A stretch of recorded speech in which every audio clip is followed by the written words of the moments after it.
Hi all, welcome back. Fields of Fire, the Normandy campaign. Mission 1, Trevieres Offensive. This is my take two part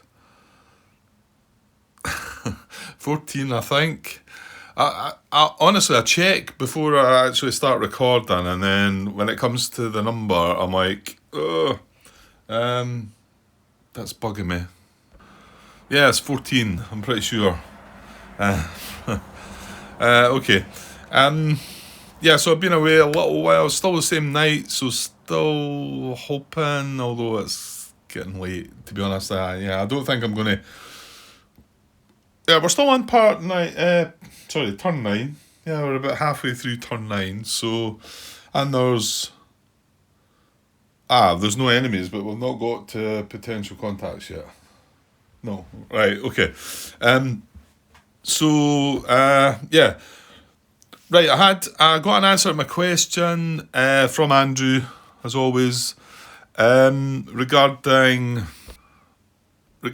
our rally actions here and the confusion about this one and this one, saying it originates only from a platoon HQ.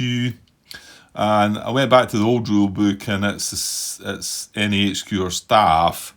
So that's, I suppose, what pushed me in. I mean, I shouldn't really be looking at the old rule book and sort of like doing that, but you're just like looking, because I was a bit confused to why that might be, that it wants a platoon HQ and that one. And apparently it is a mistake, so it is getting rectified. I should probably take a wee note of that, and the fact that I've just printed it out anyway. Hopefully I'll get around to that. I'm not going to do it just now. So yeah. So my guess is that he knew about it as well. So whether there's something out there that's a rata to the third edition rules, he certainly didn't let me know that I brought it to his attention anyway. It looked like it was something that they knew about. So at least we know now.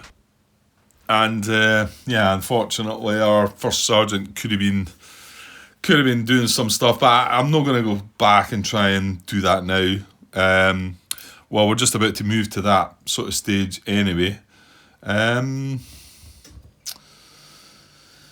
Yeah, and also got a comment from, oh god, I can't mind your name again. The thing is, the comment, it's one of these ones that the comment comes up on YouTube, a sort of nothing of a name or some whatever you call yourself, and then but it comes up with a name somewhere else, and I can't. Richard. Well, I don't like saying surnames. I think it was Richard. Um, Regarding, right, this is back in, was it part 5? So it was, we were engaged, trading fire on the same card in here, I think, and we threw a grenade at him. That's right. It was in foxholes. In fact, there's these foxholes still there. Threw a grenade at him. Got a result. In fact, that's marked down. That's marked down as my grenade success. Grenade attack. And I'm assuming I thought about this afterwards, because he decided to pull back and he didn't get hit by the grenade, but. You know what? I think this question will be out there on BGG. Does that still count as a grenade success, a grenade attack success? I mean, we got the result. We threw the grenade, so it just that the unit pulled back. To be honest, that could go either way. I don't know. I might look that up. Well, I probably should look it up if I'm going to count it as a point, because it might not count. Because he pulled back, he withdrew, and the grenade was left on the card.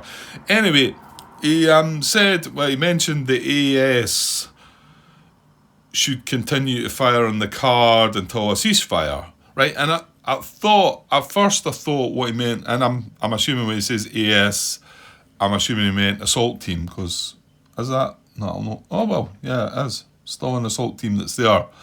No, that's from there. We've moved on quite a bit. Anyway, it was an assault team, and it was I think it was the first light machine gun team that was down here, and they ended up trading fire, and pulled back. Let's say we shoot a grenade, it pulled back, And he said, yeah, his wording was AS, which I'm assuming he meant assault team, should continue to still fire on the card unless it receives a ceasefire. And initially I was going to reply where if you're meaning the assault team, it wouldn't be able to fire because the unit pulled back to here. It wouldn't be able to continue to fire on... It's not until later I think I realised what he's meaning, because it's got point blank range. It can't follow the unit. It can't fire at anything beyond point blank range, which is on the card. But then I realised what I think he was meaning was that it would continue to fire on this card with its automatic weapons. And then I thought, okay. And then I thought, I was like, right, okay. And I looked up, oh God, well, I was in Rule 6. So I looked up and I thought, well, you know what, he's got a point there, it is still firing. But then I thought, what is it going to do? And then I was pretty sure that the automatic weapons that it was firing would not affect itself. And I was pretty damn sure of that one, because I know that I'd came up in questions before about fire on the same card and fire from within the card, fire from without the card. There was a lot of stuff with that. I'd like to say that the rules look like they've straightened some of that stuff out as well. There we go. There it's there. Hang on. Yeah, so I quoted this back to Richard to say that he may well be right. I'm not sure, but it does say, but I didn't think it would do anything anyway, because it says if units from both sides occupy a card, they fire at each other, their VOF affects only the opposing units, right? So, and I'm definitely not sold on the fact if it's been suggested that because the other units went away, that the unit's now firing on itself. I'm not that, but I'm not sure you were suggesting that. And then I started thinking, well, maybe what he's meaning is that the unit should still be considered to be firing on this card. I don't know. Well, I brought it up here. Maybe if Andrew gets up to speed with us, he can maybe understand what I'm talking about here and maybe make some sort of comment on that. I don't know. The unit ends up moving back. Sorry, let me zoom out a little bit. The German unit ends up going back to there and continues to fire on this card. And then I suppose what Richard's saying is this would continue to fire on this card too with automatic weapons. It was only firing with small arms, I want to say. I might be wrong. Maybe it might have been automatic as well. I can't remember. But I'm pretty sure this fire does not do anything. And in actual fact, I don't know. But it could well be considered to be still firing, because we've seen situations already when we've been firing on cards and then the enemy will move away and we still fire on it. So it's clearly in the rules that you would continue firing. I'm just not sure how it works on the same card. The thing is, if it's firing automatic weapons and if it for some reason was the only unit left on the map, it would be it would matter to the activity level if there was automatic weapons getting fired in this card. So I'm not 100% sure how that works, but it's quite interesting to have been brought up, unless I picked them up wrong, of course. But I think initially I thought he was meaning it should follow the card that went there, and then I thought, well, he can't because he's got point blank. And then when I looked at what he said it should still be firing on the card. So I think that's what he's meaning there. So I'm not sure. Maybe we can. Richard, I've replied, so he might come back with some more information on that, or if not, and it gets down to somebody else watching us and can add something to that, then that would be great. That's a good bit by anyway, so nothing I can do. And I did go back and make a comment on. I looked back. It was part. Oh, actually, it wasn't too bad. It was part 8, which has been released. So I put an edit into my header comment about the fact that, what was it, First Platoon HQ should have been checked for his radio getting destroyed, or if not destroyed, dropped on the card. I totally missed all that. Not much you can do about it now, but I've also mentioned that I've spoke about it in part 12 and decided to remove the radio from his assets. So First Platoon HQ does not have a radio anymore, so we might have got away with that one, like I say, because he has been hiding undercover, and when he's undercover, it doesn't matter if he's got a radio or not. He cannot communicate when he's undercover. He can communicate with who he's with, but he can only communicate visually, verbally. Right. Anyway, let's get moving.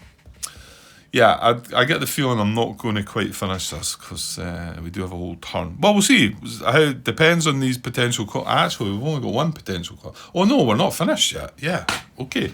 I think we were going to get things moving. Right, CO Staff Impulse, I've got marked here on the phase marker. And yes, indeed, we are showing 2 blue cubes over here to say that these have not been activated in the activation segment. So they're going to get 1 command each. So just looking down, where is the XO? He's undercover in here, isn't he? Yeah. So he's undercover, which is, oh no, that means nothing. Because he's just going to get 1 command, right? And then the first sergeant was also undercover. He's got a bit of work. He could have a bit of work to do. Yeah, and that's what I remember saying. It'd be nice to have activated him, give him a few more commands, because I think his 5 commands are maybe going to get wiped out or something along the lines. The XO, I'm not sure.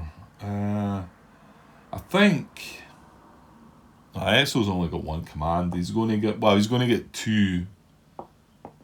Well, actually, now that we know that paralysed teams can be rallied by any HQ or staff, that helps a little bit. So that might come in here. Okay, I think we do the first sergeant first. Okay, so a first sergeant gets his 1 command for the turn, so he's got 5. He had 4 saved. And yeah, let's go and have a look. Yeah, and the reason I was looking across, this is the XO across here, and I was glancing across at this paralysed team and realising now that, yeah, I wish I'd asked the question sooner now, because it did come up a couple of parts ago, and I just thought, oh, okay, that's strange, okay, fair enough. There must be a reason for it. And However, you know what? I made a good few blunders on this. Maybe I need to be brought back down to earth a little bit as well. So that's fine. Yeah, what our team in here? Well, now we know that the fire team can be brought to the assault team with a first sergeant. However, he's undercover. What's he doing under there? Yeah, that's annoying, because I would not have had him undercover, and the last turn we would have rallied this litter team. No, it was a paralysed team at the time to a litter team, and he would have been sitting out the cover, but yeah. Oh, no, because I can't do that, because as soon as I come out the cover, I'm exposed. So I can't, it's the same situation, I can't come out the cover. Well, I can come out the cover, be exposed, rally that, but then I can't move across to there. And the reason to move across to there was, well, hold on, Grant. Don't bother about that guy. Let that guy do his thing now. We know we can rally that to a fire team, and we know we can then rally it to an assault team. Then we've got an assault team here, just waiting for next turn for them both to join up and bring back this squad. That's fine. You're good. Okay, so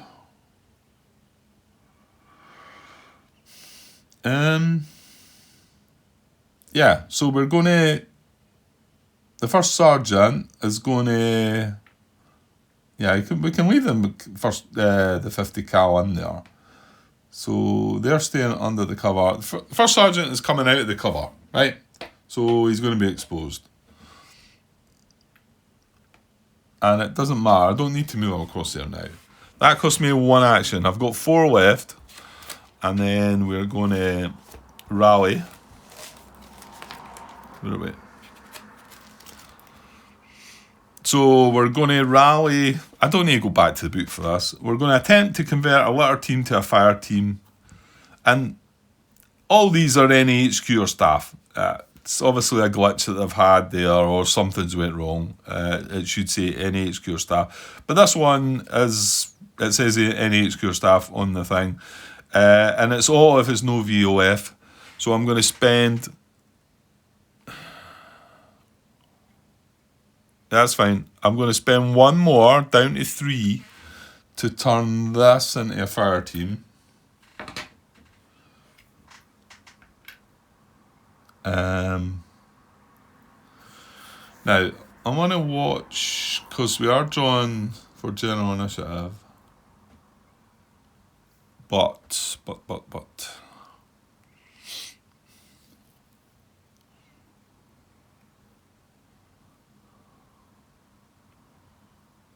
Well, what do you want to do with general initiative, Grant? Well, I think I want to move that up to there, under the trenches, and I want to try and find cover for that. That's 2 commands.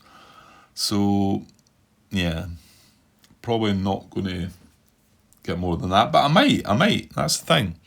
And the fact that First Sergeant can save these commands and do this later, I don't want to have general initiative commands that I'm like saying, well, what will I do now? Yeah, but no, yeah, you can. Yeah, I could just use them on this now. So what's the problem, Grant? Yeah, I don't know. So he's still got 3 commands left though. So we could certainly put this back to an assault team, and that was one of the ones that says it needs a platoon HQ. But okay, it's wrong. We can do it. I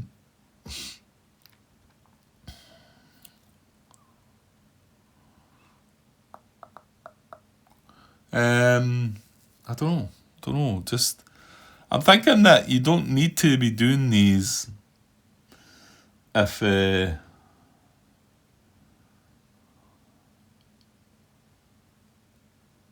if you can do them next turn, is what I'm meaning, you know, in case you have leftover general initiative commands this turn. So that's what I'm trying to watch for. The other thing, see, he could pick up this casualty. My thinking is the COHQ is going to move into there. If he gets enough commands, which, well, we'll see. Casualty collection point here, and then this sergeant can send, which will be an assault team across there, move across himself, put that squad together, bring in the casualty with him. Yeah, there's a lot of... Well, actually, no, hold on. We want to activate the first sergeant maybe next turn. And remember, he's not got a radio, so that's relevant. Well, would it not be better putting the COHQ up there then, creating the casualty collection point and not even bothering about that? Then you can activate the first sergeant. Yeah, that makes more sense, Grant. Because I think this casualty along this side is just going to be left. The XO could maybe pick it up. Well, if the XO could pick it up this turn, bring it to that card, and we do get the casualty collection point, the XO can bring it into that card next turn. It's maybe a bit of too much bother for what it's worth. The other thing is we've got this paralysed unit in here. See the XO. Well, could we activate the XO and the first sergeant? Yeah. Try and get them a bunch of commands and let them do stuff. Yeah, because remember, I mean, first platoon HQ, well, it's not only undercover, it doesn't have a radio anymore. Third platoon HQ isn't undercover, so we could. And second platoon, yeah, we could, but okay, get tied up a bit now. So I've got 3 commands left. I feel like I would maybe just want to sit with him and see how we do with general initiative. Well, the only one thing that could tie down, you can only use 6 commands in a turn. So that could be the only thing. But I mean, I'm at 3 commands for the first sergeant just now. Well, it's possible. It's possible. So maybe I should do a little bit more with him while we're sitting here. Well, if I turn the fire team into an assault team, and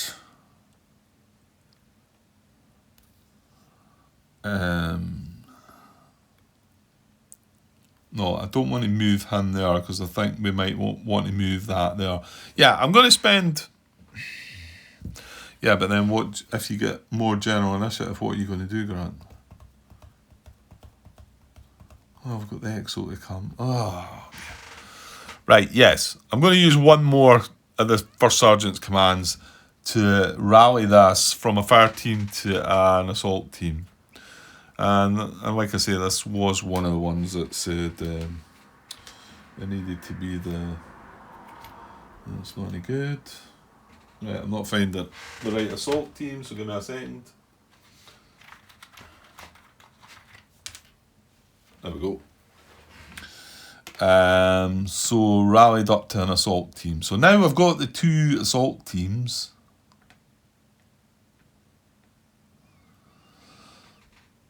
Yeah, you still need general initiative for to be able to do that, Grant. Well, maybe that's your priority, 1. You really want 1 and then 2.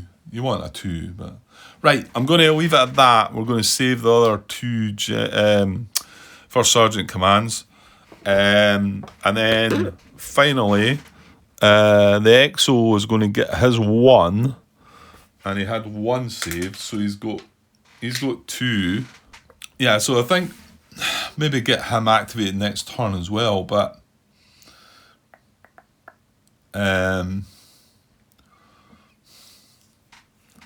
so do we see? This is the whole.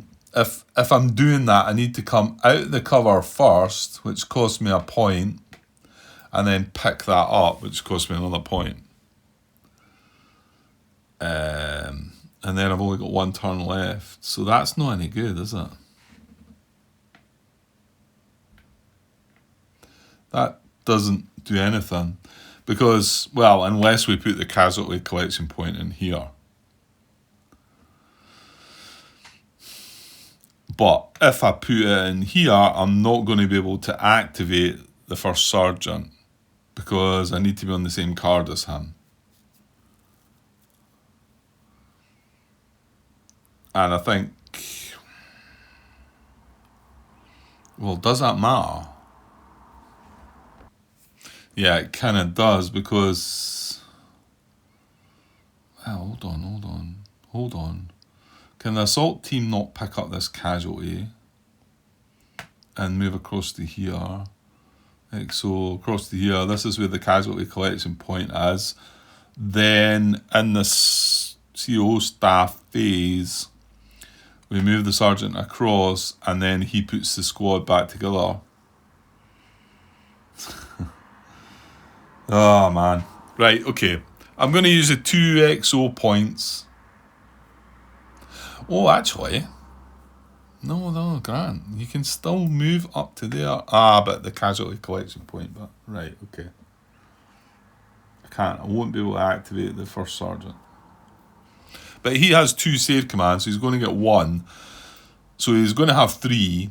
And he could do 1, pick up that. 2. The thing is, the assault team could maybe pick up that and bring it across as well, before we even get to the first sergeant. All we really want the first sergeant to do is move to here and then try and put the squad together. Because he's getting the extra card draw. Right, I'm going to use both XO commands. One to come out of cover, become exposed, and two to pick up that casualty. And that's him used up both his commands. He's got none left.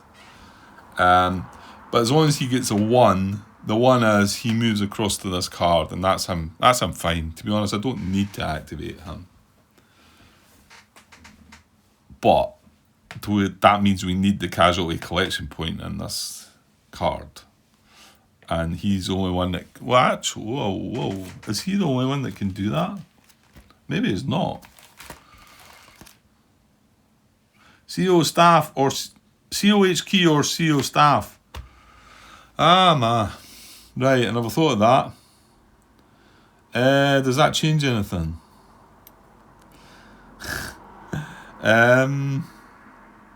Oh, I don't think it does it?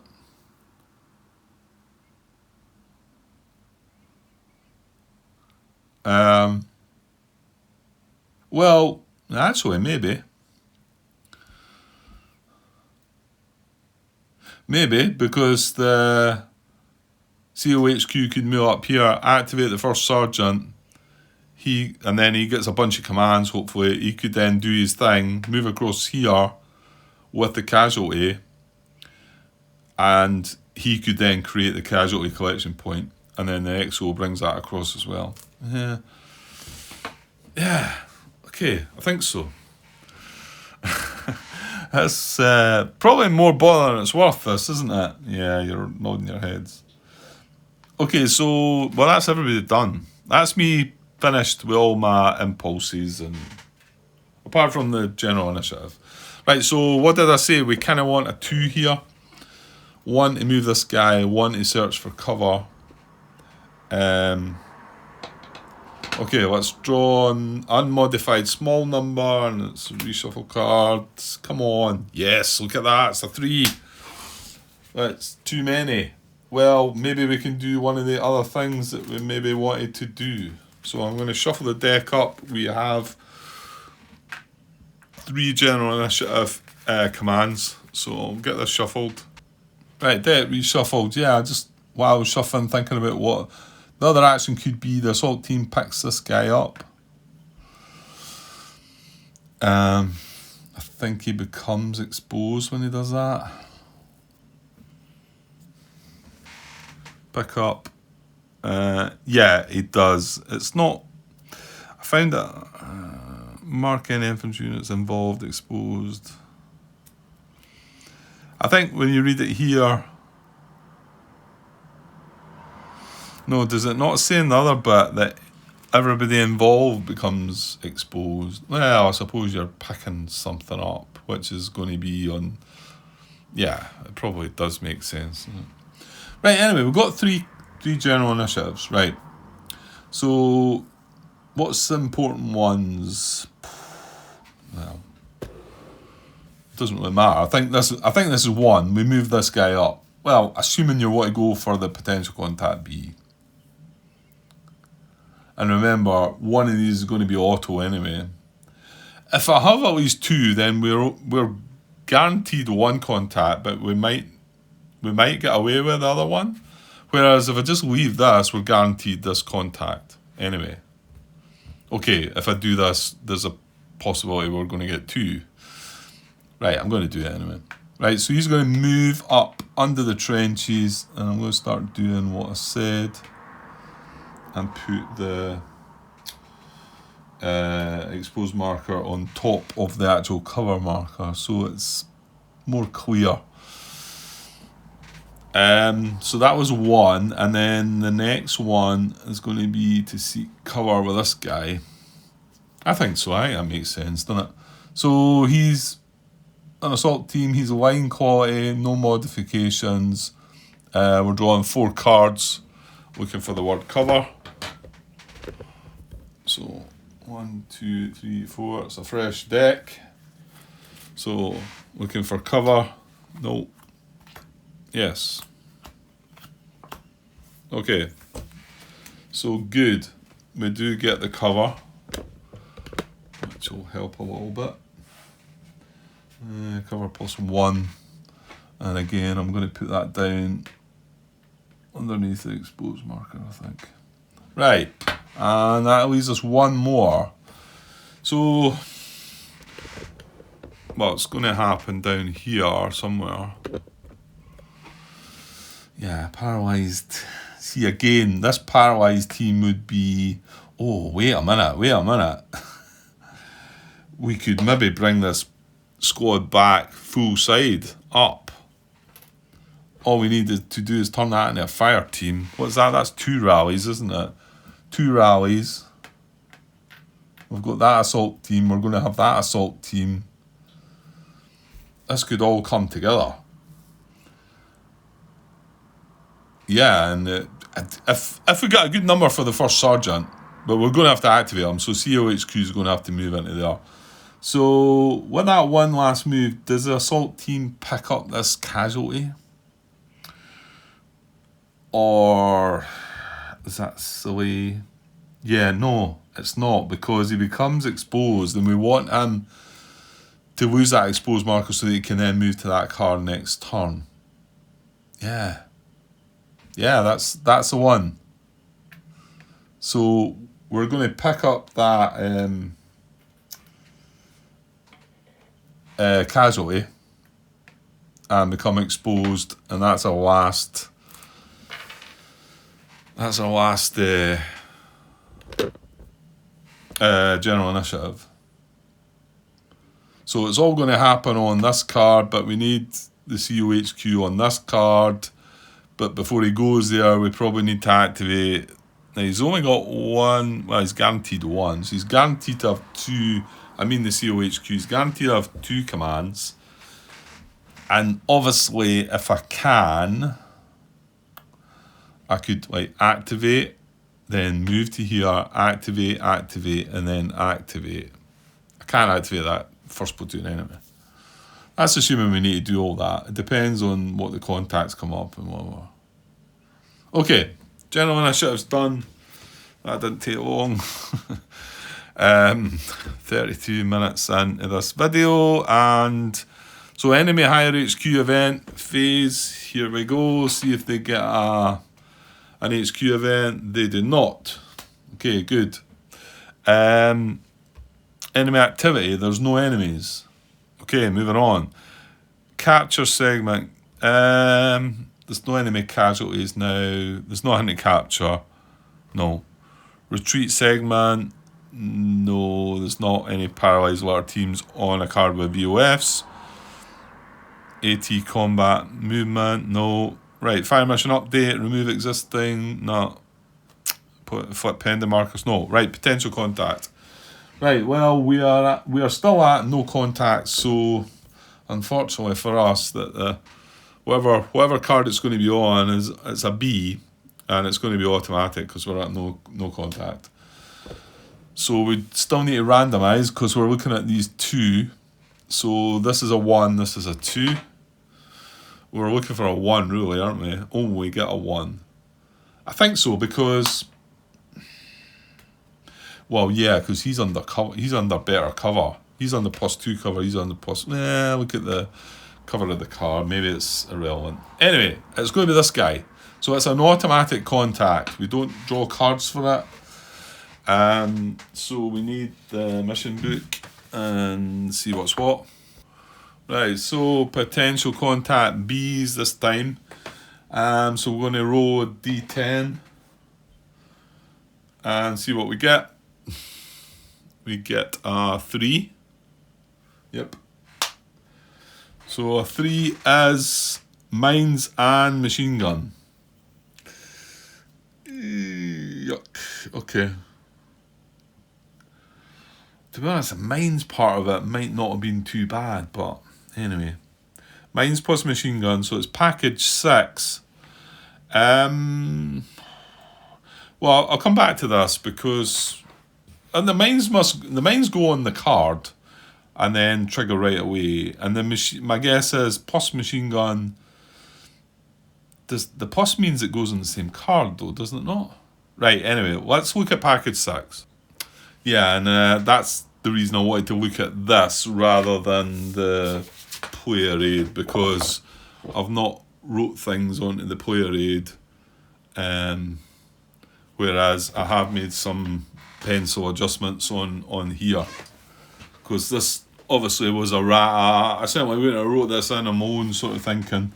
So package 6, you can see mine's plus heavy machine gun nest. Place VOF PDF, yes.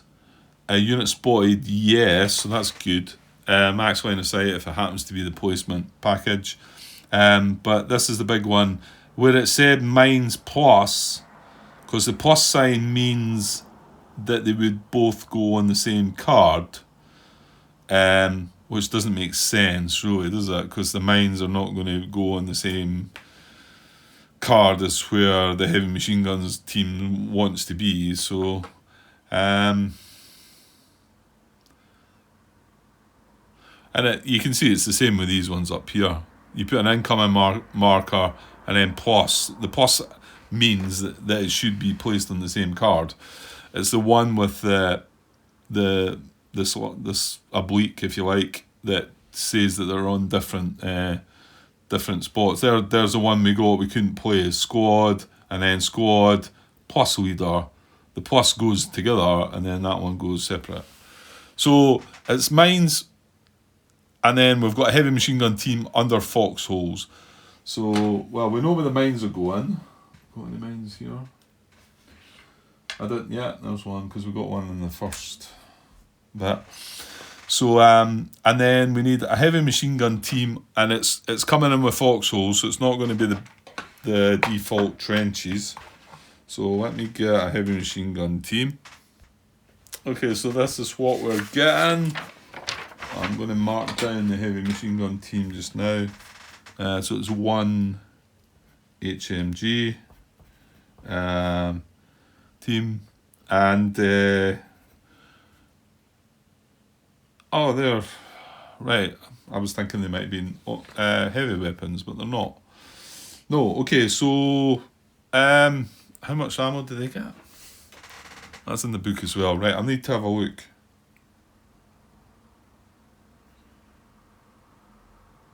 Yeah, I think they're the one. No, maybe not. I don't know. Right, hang on.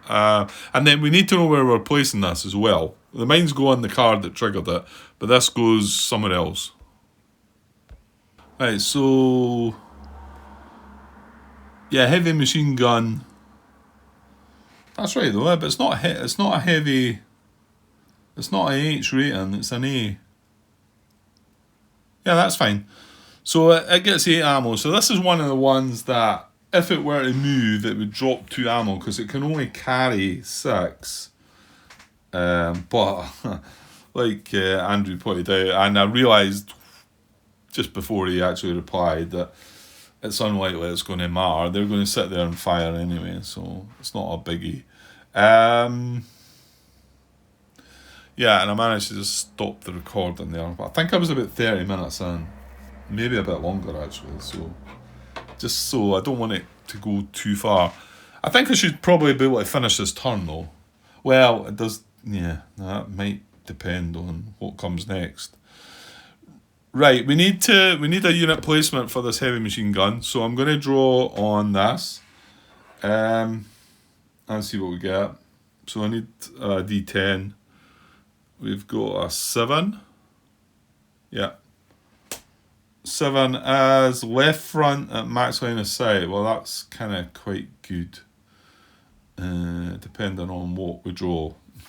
So left front max line of sight, heavy machine gun, under foxholes, mines. Okay. Right, okay, so this was, the package was triggered here. That's going to come off. Now, they were spotted. I'm starting to doubt myself, but I'm pretty sure it was. Package 6, place of PDF, VOF, yes. Unit spotted, yes. Okay. So I've removed the potential contact marker, and they're not going to need it. The mines go on the card, and we're going to have to resolve that right away by drawing 3 cards, which isn't good. I'll open up the bit about mines in a second, just to make sure we've got that right. But we did do it before, and I'm pretty sure we got it right.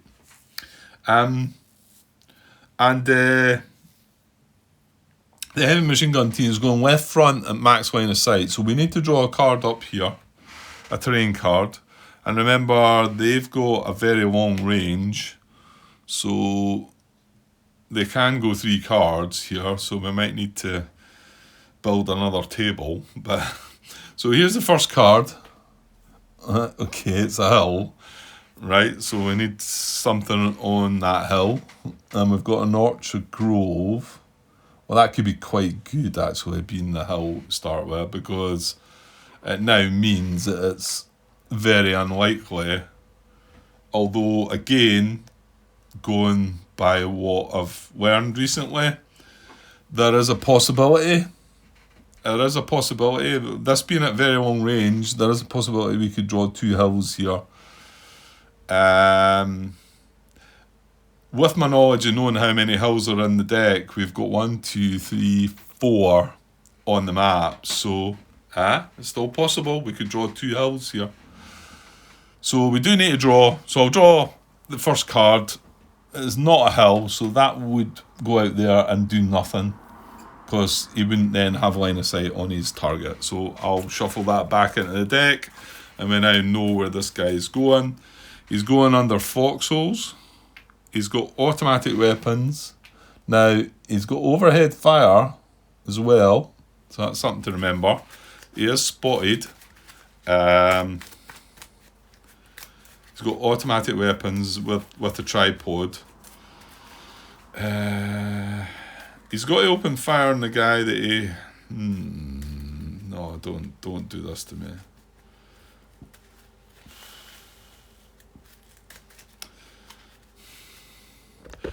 See, the tripod weapons have grazing fire, which means that if he fires on this, he also puts a VOF on this. But surely that's not going to happen. That would be brutal.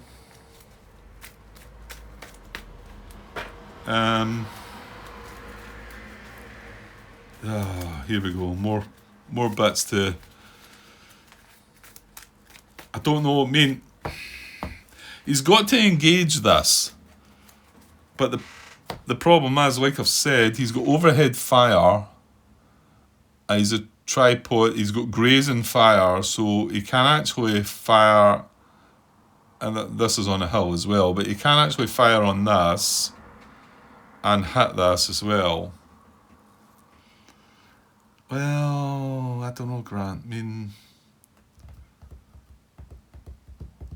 I'm going to have to look. I'm going to have to try and find there's something bothering me about that one. So let's just say he's firing there. His PDF is there.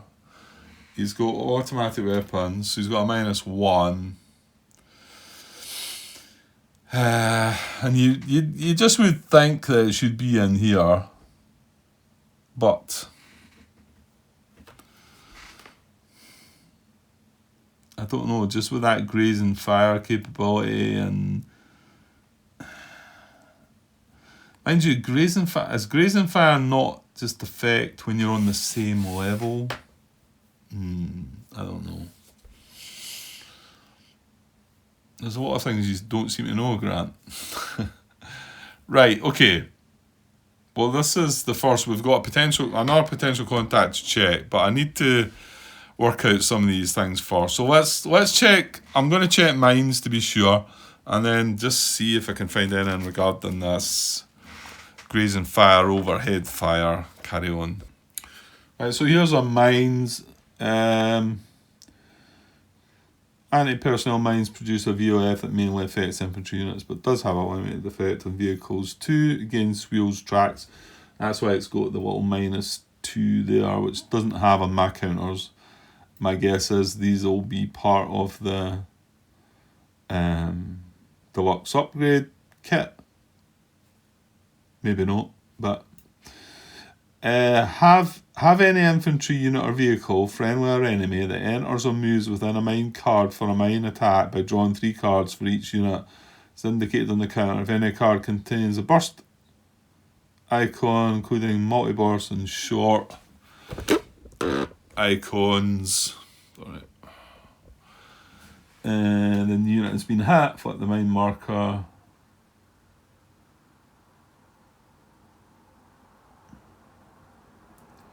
Yeah, so this happens right away. I thought I was going to read that actually, but we did that the last time, and it did happen right away. And then anybody else that moves on it or moves within the card, we'd have to go through that. So, yeah, okay. Right, so let's deal with this first then. So I'm going to draw 3 cards. There's no modifications to this. And if we draw a burst icon, then the mines are going to trigger. So 1, 2, 3. Right, here we go. And there we go. So it is going to trigger. So we flip that over, don't we? Flip the mine marker to the explosion side. It's a -4. And then that gets flipped back and just sits on the card. The rest of that now means that we can never go back to no contact, which is a bummer because if we'd been there, we wouldn't have had this automatic package. Anyway, and place it on the affected unit as a reminder to implement the hit during the combat's effect segment. Mine checks must continue to be made whenever a unit. You do not need to check when a unit leaves the card. And it's -4. I think when we go into combat, we don't take the automatic weapons into this. It's just a mine, surely. I know where I'm going to find that. Well, there it is. Yes. NCM equals the best, lowest VOF. And it gives you the selection. Pinned, S, A, H, G, S. S with the superscript, the sniper one. Mines, and come in airstrike. Right, so we are going to have the best. I'll leave the automatic weapons there as well, because just as a reminder that that's the fire that he's... Well, now I'm going to need to go and look to make sure that he doesn't actually target this. No, I mean, it says he's got to engage that card, but... it's just with what that weapon can do. Well, here's tripod mounted machine guns, so let's have a look. I haven't read it yet, I just thought I came across it and I thought, let's go. So an arrow symbol over the VOF rating indicates the machine gun is on a heavy tripod mount, and that's what this is. I'll not go and show you, but it's exactly like that. Tripod...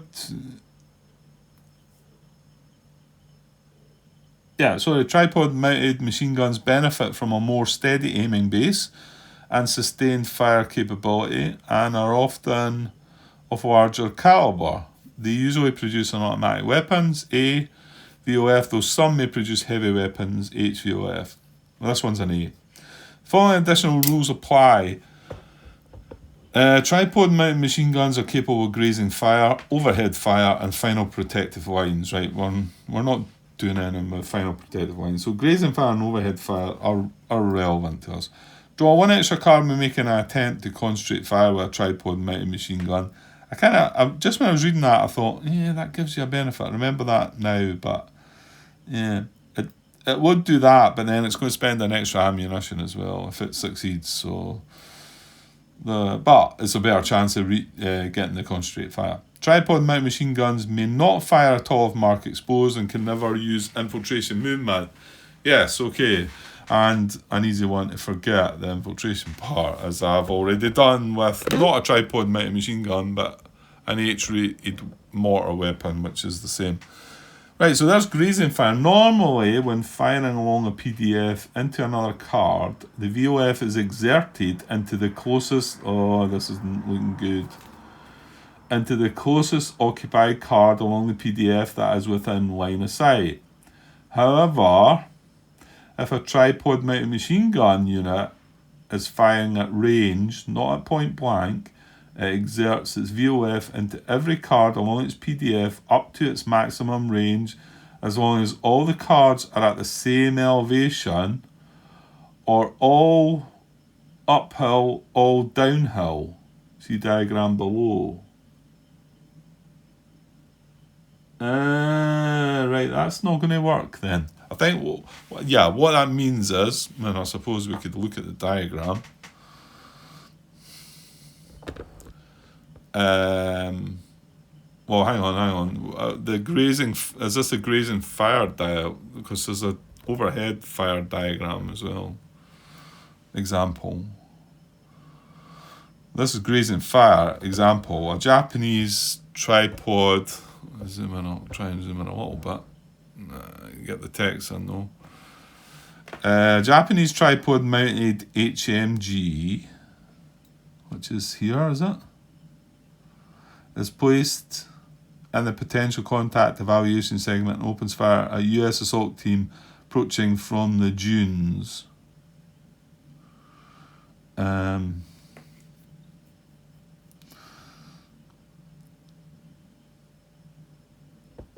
I'm struggling to sort of work that one out. Hang on. Yeah, I think this is... What is it? What we're looking for? Opens fire at a US assault team. Ah, there's the dunes, yeah. Yeah, okay. Oh, well, God. This is going to tell me what bad is about to happen, I think. Well, maybe not, because like I've said, the elevation might save us here. Japanese tripod mounted HMG is placed in the potential contact evaluation segment, which is kind of it is what we're doing. We're placing the unit in the potential contact evaluation segment and opens fire at a US assault team approaching from the dunes. Here. So his next card. There is clear line of sight to the beach, here, and out into the surf, here. Which I'm guessing. So automatic fire VOF is placed on all cards up to the HMG's range of V. So he goes there, there, and there. So his volume of fire hits all the 3 cards. Now they're all at the same level. That's level 1. That's level 1, level 1, level 1. And that's what it says. It says, and every card along its PDF up to its maximum range, as long as all the cards are at the same elevation, or all uphill, all downhill. So, yeah, I think we're getting away with this. So let's just say, just these 3 cards here. Imagine there's nothing on them, right? And our contact spawns there, its target is there, right? And we've got units here, and it's got a long range or very long range or whatever. In fact, I would take it to there. All these cards are on the same elevation. It can fire through this card onto this card. So although it wants to fire onto this guy, it's going to fire as far as it can, but it will still hit this guy. And that was explained as a potential contact evaluation segment that this happened. The other one is, say we're on,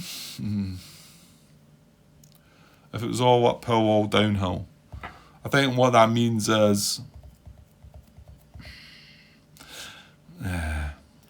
if it's going straight up the slope or straight down the slope, if it's all following the same elevation, well, that's not really explaining it right, is it? I mean, it does say it, as long as all the cards are at the same elevation, or all uphill, all downhill. You know what I'm saying? It's like, if it was firing at us, say this was on a 3 level, and this was on a 2 level, and this was on a 1 level, it would still fire right through.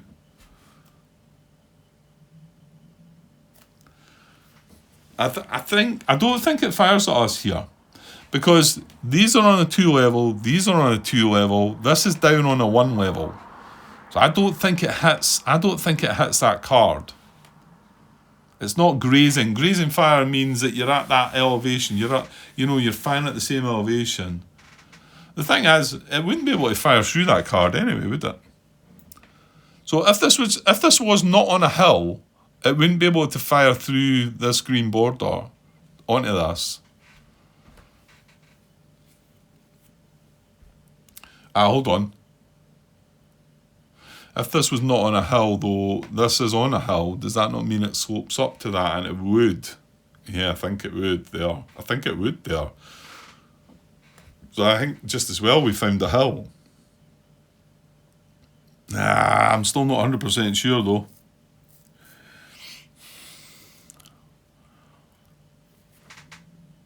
As long as all the cards are at the same elevation. Well, that's not the case. That's not the case, is it? Nah. So I don't think he can fire, although he's got the capabilities to fire through to this card, because we know he's got the overhead fire bit. This doesn't count as grazing fire though.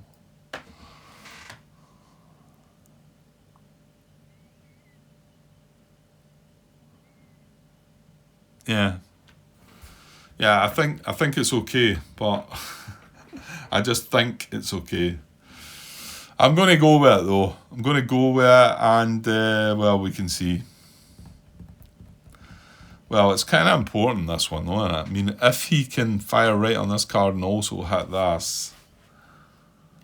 It doesn't seem to say that, though. If you've read it a few times now, Grant, as long as all the cards are at the same elevation.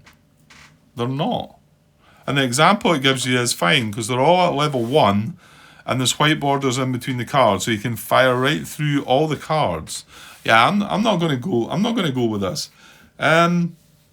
Anybody watching that's got a bit more insight into this though, because the example they give is simple. Yes, I do wish sometimes that, and I'm not just pointing at this game. Just the last game I played, Conflict to Heroes. Some of the examples they always seem to be not the simplest examples, no, but just like, I wish there'd be some in there, some examples that sort of like push the boundaries a little bit, make it like you're maybe not going to see this every day, or this could be a bit obscure. Show examples like that sometimes, as well as the simple ones, maybe. Show a simple one, but then show one that's like not simple. So to try and sort of get us guys that like get right into it and say, right, where are we here? Right, what do I do? And you look at the example and you say, okay, I get that, but I could do a more complex example just to make me feel better about the understanding of it. Right, okay, I'm going on a bit. Yep. Right, so mines is hit. Automatic weapons, we're going to say that although he's got this grazing fire, overhead fire, he's firing into that card. We're -1, automatic weapons. Right, done. Okay. Right, over to our next potential contact. Now, we are at contact now because we have a card with a VOF on it. Just one card, so our activity level is contact, which means that a card B contact is 5-card draw. So we're going to draw 5 cards and see if we get contact. Here we go. No. Yes. Okay. Yeah, we're gonna have to work for it, I think. I think we're going to take some casualties, maybe, or some damage anyway. Right, so we got another contact here. So let's see what that's going to be. Right, another potential contact B. We need a D10, so let's go. We get a 1. Yeah. I think that's generally artillery or mortar or something. Yeah, it is. So it's incoming artillery. Package 2. And, well, yeah, let's look. I think we do need to roll on this still, because it's for the forward observer, isn't it? Yeah, I'll look at the package first. Yeah, so package 2, incoming artillery. Place VOF PDF, yes. Well, it's not a PDF, remember, which is deceiving. Be nice if maybe the guys have adjusted that slightly and to show that, because, yeah, just, okay, you should know that when it's an incoming package and whatever, you're not placing a PDF, but when I first started playing there again, I wanted to place a PDF, and later on I realised that it didn't need it, but we'll see, maybe not. Unit spotted, no. Max line of sight is a placement part. So incoming marker is a -4 this time for artillery, and our artist FO spotter 105mm. So he gets placed on different card, obviously, to the incoming marker, and we do have to find where he's going. If it says placement on the thing, it's going to be max line of sight, so we do need to find a direction. So, you're away the wrong way, Grant. So I get his placement sorted. Where are we? Right. So on a D10 here, we get a 7.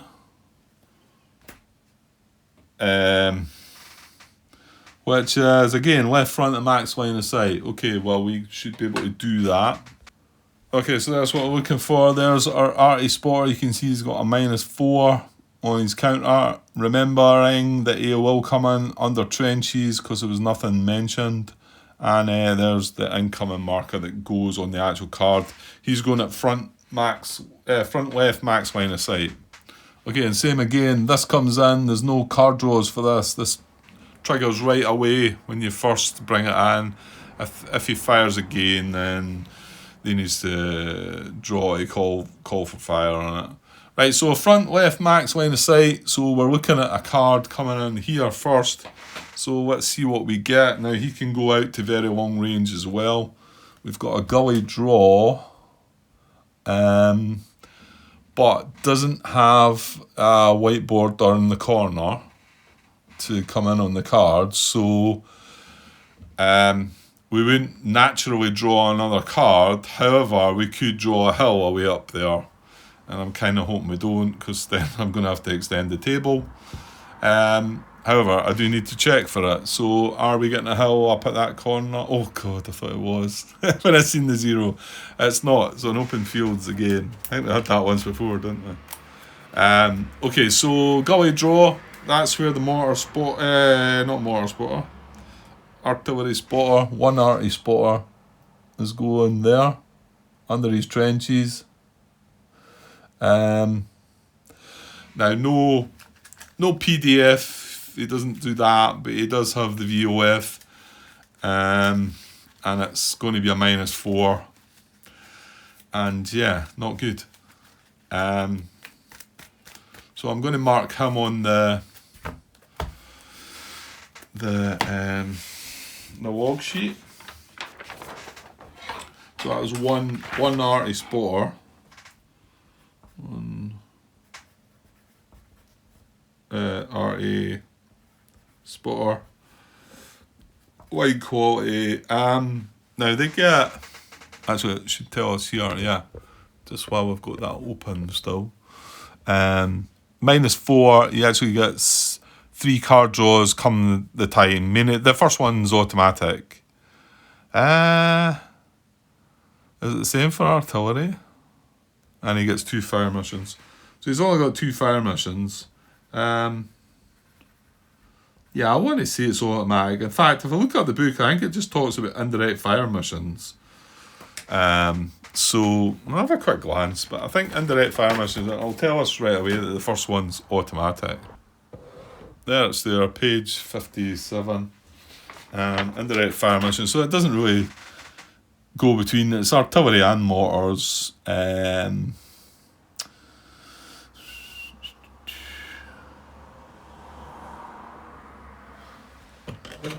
In order to receive support, you must first make an attempt to call. First, make sure that the prerequisites are met. Right, I feel like I'm at the wrong bit here.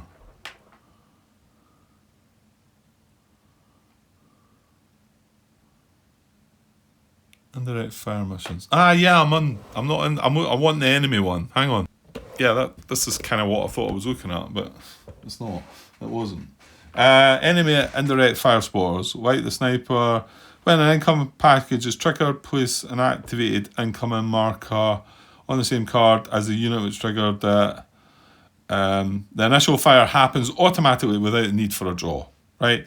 And that's talking about mortars and artillery. It just says, it doesn't differentiate between the two. Okay, so all good. And when I say all good, I mean it's all bad, really, because we've got mines triggered here, automatic weapons coming on here, and the thing is, if something happens to this guy, they're going to continue firing down to this card, which has got a lot of stuff going on, and kind of important to what we were doing. This is turn 9 though, so let's just say we want this guy to stay around, but he's exposed under trenches, gets a +1 there. There's not, oh look at this, there's a -1 here as well. Oh no, it's mines. It's mines, Grant. I don't think, no, that only triggers from the indirect fire, so that would, no, it's not going to hit there. Okay, well, that's how it is. Stop, I missed something. Well, I need to remove that, and that is going to go on top of him, because he's not spotted. Now, we're probably not going to care about him.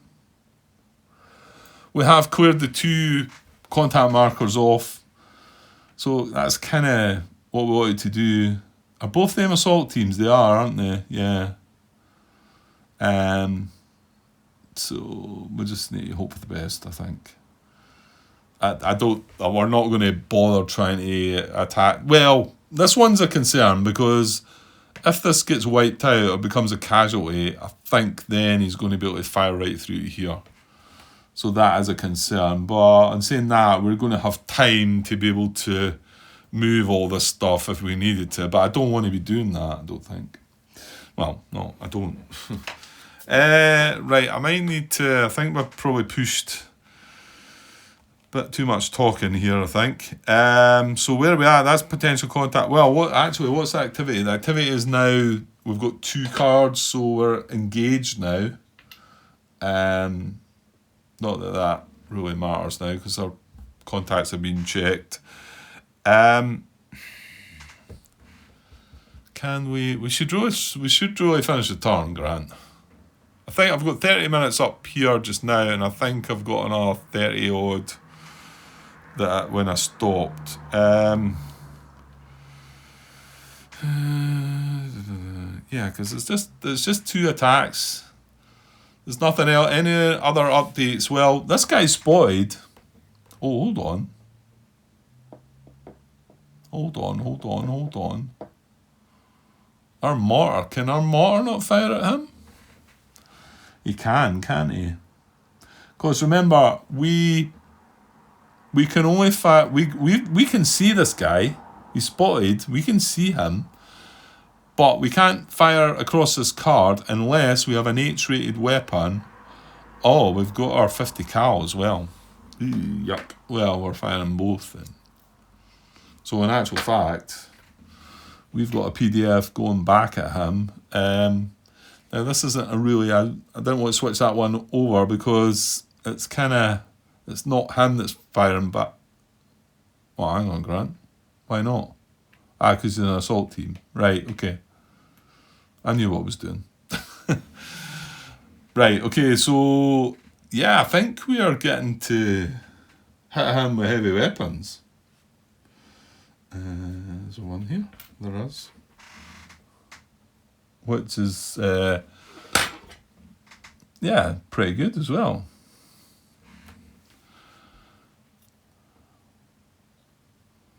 Yeah, he would have came into our line of sight And although none of the rest of the units can fire, none of the machine guns, or they can't fire because they'll be going over a friendly unit, both the mortar section and our 50 cal machine gun can fire overhead. And they can see that car because, again, they're on a hill, that's on a hill. This has blocking line of sight, but we're up above. Yeah, okay. Right, yeah, I think I can finish the turn. It's maybe going to stretch to an hour and a half, this one, but because I was hoping to get another part in, but I think I've been yakking on that much. Let me check what time it is. Right, okay, well, I maybe could start another part, but I probably shouldn't. It's going to be a bit of a late night episode. I have had a couple of beers tonight, and yes, that could go down that road. Right, well, we can finish this turn. I think we can finish the turn, and then I'll see how I feel. So we've done a contact evaluation. We've updated all the VOS PDFs and changed the activity. Yeah, I think so. There's nothing else that can fire at this. And we can't fire at that because he's not spotted.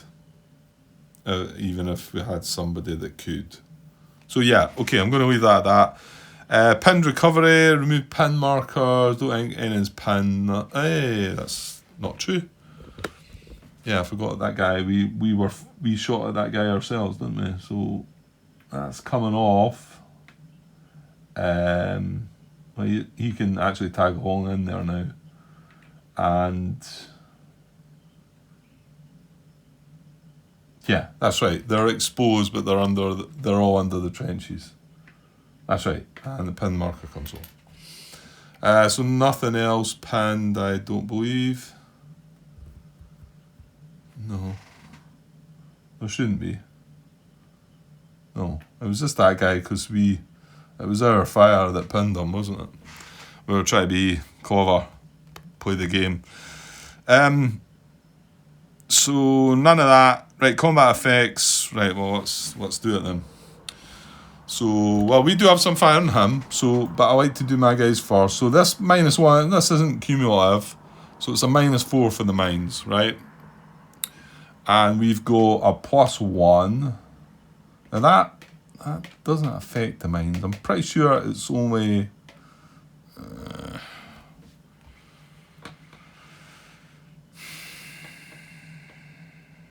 I'm sure I looked before, Grant. It's not. It doesn't affect grenades anyway. But right, give me a sec. I eventually found that if a card has a burst icon on it, like as in what we were looking at, if a card has a burst icon on it, add the value in that icon to any incoming VOF. Yeah, so it's just incoming. It doesn't affect mines. It's only when you've got mortars or, well, whenever you got one of the markers, Grant. Right, so -4. So we're getting +1 for the actual base cover. We're getting +2 for the trenches. That's +3. However, we're exposed. So that takes it down to +1. Yeah, we're -3. Yeah, okay, so -3. It's not going to be good. Reshuffle again. Right, so -3. That is a hit. Yeah, that was always going to be a hit. So I need to reshuffle before we pick the damage. Alright, so just shuffling up. So it's an assault team, so it's line. And it's got a hit. So we need to get lucky here. Yeah, I mean, I don't want to see a result because I think if we get a casualty, then this card's in trouble. That's what my worry is here. So, right, shuffled up, deck is cut. We're going to draw on the line column PP. Okay, so paralysed. It's only one step, isn't it?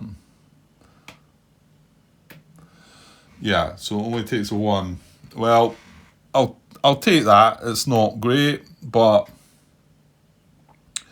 It's not a casualty. So paralysed unit is still under trenches, and oh, sorry, wait a minute. It's pinned as well. That goes away. It's pinned. It's under its trenches. Should the pin marker be on top of the trenches, Grant? I think that's what I decided I was going to start doing, didn't I? And then expose marker on top. Right, okay. Okay, it wasn't the worst, it wasn't the best, but... yeah, because I lost a step that... Yeah, okay. Never mind. Right, this guy has got incoming, there's no wee icon up the top. So this is and it's a -4, isn't it? Because it was artillery.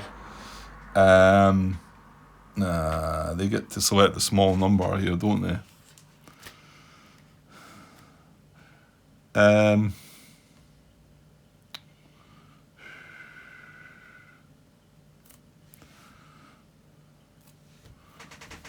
Use the warn. Yeah, use the warn number if all fire is coming across white borders or as incoming fire. Yeah. Right, so there's a +2, that would be if it's coming across the green borders, +1 if it's coming across the white borders. However, it's incoming, it's coming right in, so I guess to pick the small number. So we're getting only a +1.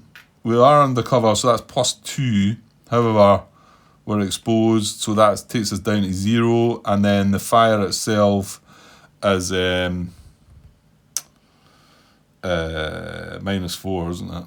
Yeah, so we're drawing on a -4, which is the extreme. Yeah, so we do get a hit. So this is another assault team. See what we get on the line column. It's a casualty this time.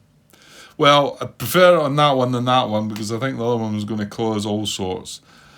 However, yeah, I don't think he's got a target anymore. So, well, this time I'm definitely going to. Well, no, you know what? I'm going to leave I'm going to leave the exposed marker as well. Don't really think that matters, but so what's happened? We've got the assault team's toast.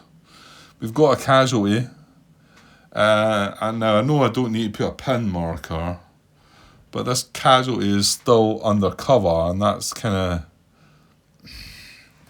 I don't know. Somebody's going to have to maybe. That feels like because it can't move from there. But it was under the cover to start with, so is it not still under there? I mean, thematically, it could be, well, it could be either way, couldn't it? You could sort of say, well, it's been shot and it's came out of the cover, but I don't know. I'll put the exposed marker back on it, but yeah, so that's not good.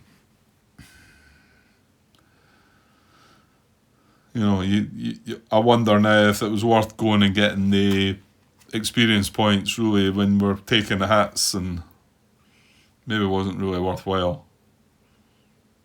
Okay. Right, well, we can maybe get some revenge. Not so sure about that, but so this guy's a -3. He's in foxholes. He's got a +1 for the card, and he's in foxholes. That's +2, and he's getting fired at from the 50 cal machine gun and the mortar. Unfortunately, the mortar's going to burn its last point, which is a bit of a waste. But we're on turn 10 next turn anyway. So what did I say? +2. It's a +2 and a -3. So he's a -1. Yeah, so a -1. That's a hit. That's a hit. Good. And he is line as well. So on the line column, he's a litter team. Good. Right, well, we've struggled so much to get any hits for them before. So he's just he was one step, so he's gone, and he's a litter team. That's good. If I can find the litter team. It's paralysed. There we go. So he's a litter team. And he's pinned. He's pinned, yeah. Well, I was going to put the cover on first. That's what I decided on. Water team under Foxhole still pinned. Yeah, that's it. So heavy machine guns away. He's no ammunition left. Yeah, he can't come back. He's kind of gone. So I could score him off. So that was a good result. Not there. In there, Grant. Yeah, I think I can just score him off because he's not going to. Yeah, we've just got the artillery spotter. Okay. So is that all the damage been dealt? I think so. Yep. So now we would update ammo. Yeah, I'll just put that away and I'm going to have to do it again. So for us, well, unfortunately, like I said, we spent a mortar round and a heavy machine gun. So that's a mortar out of ammo. And I want to say gets a counter saying out of ammo, and I'm not sure what happens to him. He might get some kind of, I don't know. We'll find out. We'll find out later with that one. So he's no ammo left, and then our 50 cal machine gun has spent one, so he's only got 2 rounds left as well. Nothing else fired. Right, I'm cheating here because I'm only shown using 1 fire mission. We've used 2 fire missions, so I'm scoring another one off there. I definitely remember using a second one. Over the other side, the artillery spotter has used 1 of his fire missions. He's got 1 left, and the heavy machine gun is gone. Okay, right, and then we're going to clean up and remove exposed. There's no grenade stuff. Concentrate fire. Evacuate casualties. Not yet. Hopefully in the last turn. And then adjust VOF. PDFs is a bit to do there. Right. I'll get the exposed markers off first. Right. So that's exposed markers off, and let's adjust VOF, PDF, and activity levels. Activity is still going to stay the same at the moment. Yes. Hang on, that mine should be flipped, shouldn't it?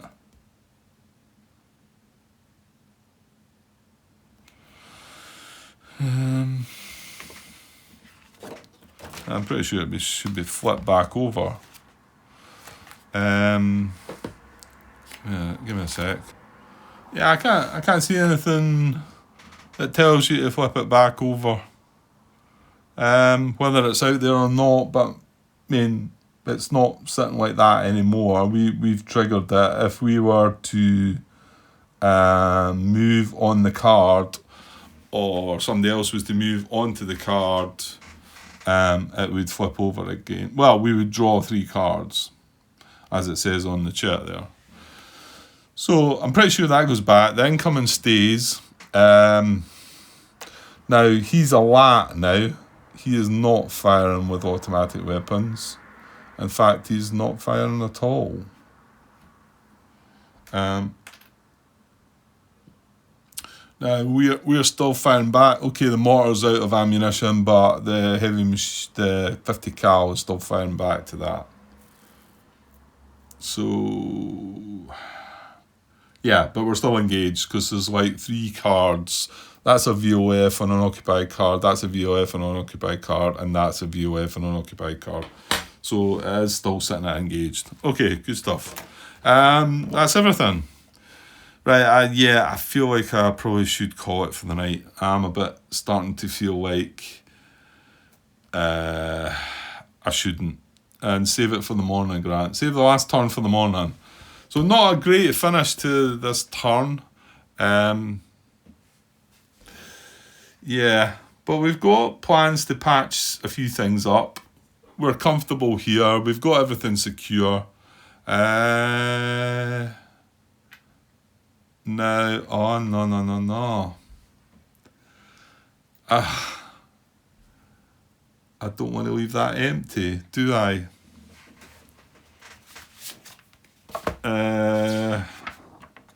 Because I'm going to lose points for that. secure the attack position card. And if I'm pretty sure I'm right, and secure means occupy and clear. You divvy. Well, hopefully I'll remember this, and maybe I can bring something from first platoon back into here to occupy the card. Because we're going to lose 3, because I want the XO to bring that casualty across to here. Yeah, but there's nothing really more to do with this. That's a litter team now, so we probably don't need to worry about that. That will call fire again on this. However, if we can get this guy, what is it? Oh, raw. Right, okay, it's a casualty, I forgot. See, I don't think this can. Well, yeah, it can. It can call fire on that, Grant. That's as far as it can go, though. It can't go through this card into here. Yeah, it can call fire into that. So that's maybe a slight issue, but that's maybe another step that we might lose. But right, but yeah, we've got it in the bag. Well, unless the dreaded counter-attack was... Well, I think even if the counter-attack popped up right now, if it happened right now, I don't think we would lose the game. We've got both of these objectives comfortable, you know. I don't know. Maybe there's a way it can happen, but I think we're okay. Right, okay, I'll get away for now, and yeah, probably not be back for another part tonight, and we'll leave it till tomorrow morning and be nice and fresh to get going again. Okay, cheers.